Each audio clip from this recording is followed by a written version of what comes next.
Dando sequência aqui, meus irmãos, número 2, a promessa confirmada. Número 2 fala assim: Deus viu a obediência de Abraão. E aí eu começo a lembrar lá de Agar, quando ela estava no deserto. Ali nós vamos ver que Deus ele viu ela ali no deserto e ela chamou aquele lugar de Beer Lahai Roi, o Deus que me ouve e o Deus que me vê. Da mesma maneira, depois o menino, quando Ismael estava chorando, Deus ele ouviu ali o choro da criança. Quando nós vemos lá Êxodo, capítulo 3, nós vamos ver que Deus ele viu o sofrimento do seu povo, por isso que ele baixou, que ele mandou ali o libertador. E assim acontece comigo e com você. Deus não está alheio aos nossos sofrimentos. Deus ele estava acompanhando, Deus estava ali com os olhos focados em Abraão e tudo aquilo que estava acontecendo ali no Monte Moriá. Nós vamos ver que após então a obediência, Deus ele renova as promessas que já havia feito antes na vida de Abraão. Vamos dando sequência. Número 3. Olha só, número 3, aqui do tópico 2, fala assim: a promessa de ser uma grande nação se cumpriu. E o que eu acho interessante, o que eu acho interessante desse tópico de número 3? Porque quando Abraão ele morre ali e ainda não era uma grande nação. Nós vamos ver que essa promessa da grande nação ela vai se cumprir 400 anos depois, quando o povo está lá no Egito, e aí sim era mais de 600 mil homens, aproximadamente 2 milhões de pessoas. Mas o que acontece? Por que ele não viu? Deus havia prometido que ele seria uma grande nação, mas a promessa não se cumpriria apenas na vida dele, porque a promessa de Deus é para as gerações de Abraão.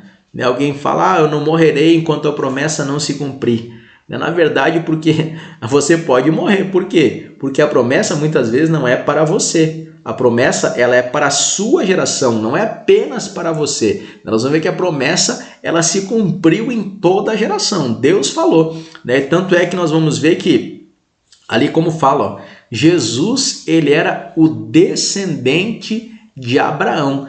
Se nós seguirmos na genealogia, nós vamos chegar, tanto José quanto Maria, todos eles ali eles vêm da genealogia de Abraão, e a promessa então ela se cumpre, ela se torna uma grande nação. Por quê? Porque Deus não é homem para que minta, nem filho do homem para que se arrependa.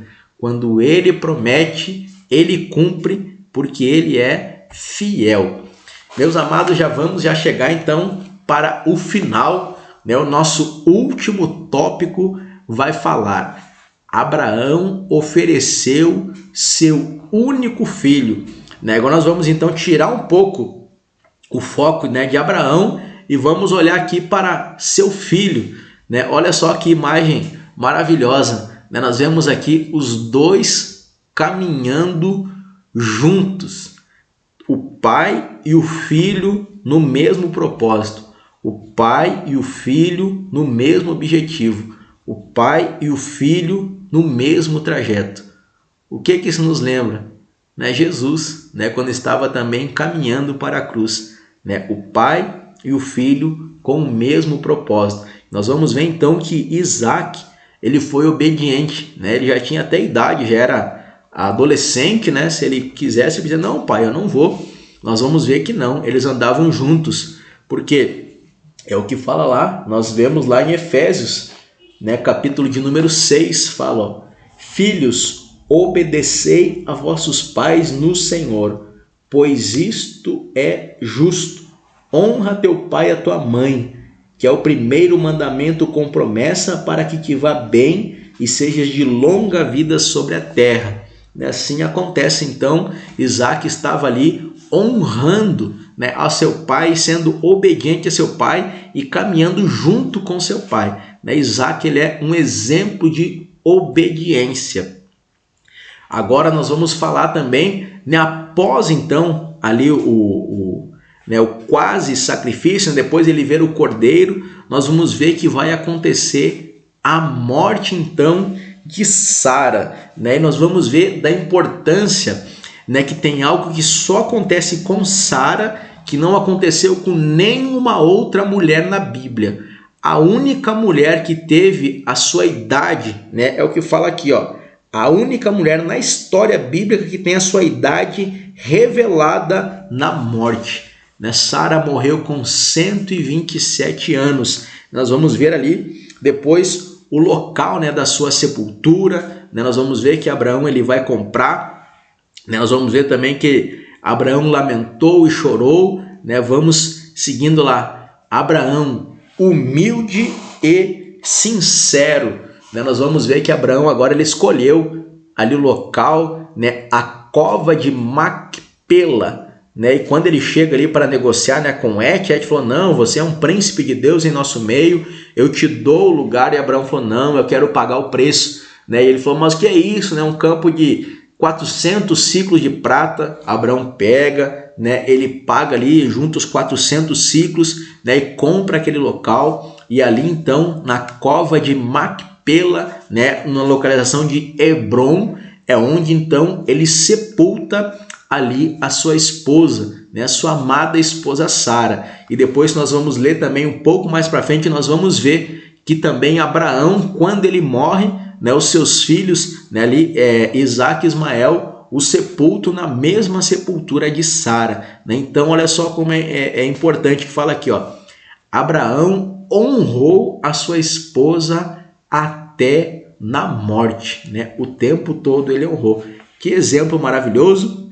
Vamos agora para a nossa conclusão, meus amados irmãos, né? E concluindo, né, então a nossa lição, nós vamos ver que Abraão, assim como eu e você, ele passou por muitas dificuldades. E a vida do cristão é assim, né? Nós vemos aqui João 16:33, Jesus ele falou, tenho-vos dito isso para que em mim tenhais paz.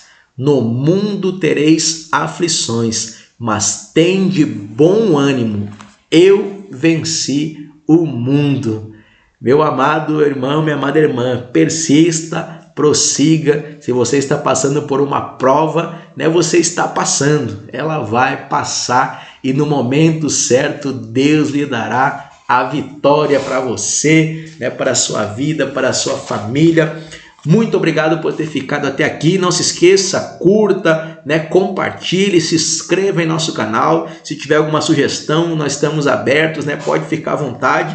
Nós temos também os slides, vou deixar na descrição do vídeo. Que Deus te abençoe, né, e até a nossa próxima aula da Escola Dominical.